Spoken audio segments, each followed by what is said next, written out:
Si tienes tus ahorros guardados en una cuenta en un banco, déjame decirte algo que las instituciones financieras no les conviene que sepas. Tu dinero está perdiendo valor cada día. Muchos creen que la seguridad está en una cuenta de ahorros, pero la verdadera seguridad financiera está en el flujo de caja y en activos que se valorizan. Si no sabes por dónde empezar, sigue este orden.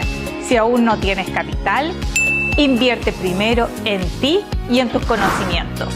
Y si ya tienes algo de capital, no lo dejes inmóvil. Llévalo a bienes raíces.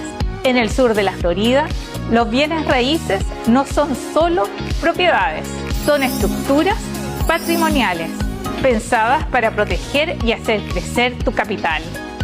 Si quieres que tu dinero trabaje para ti, escríbeme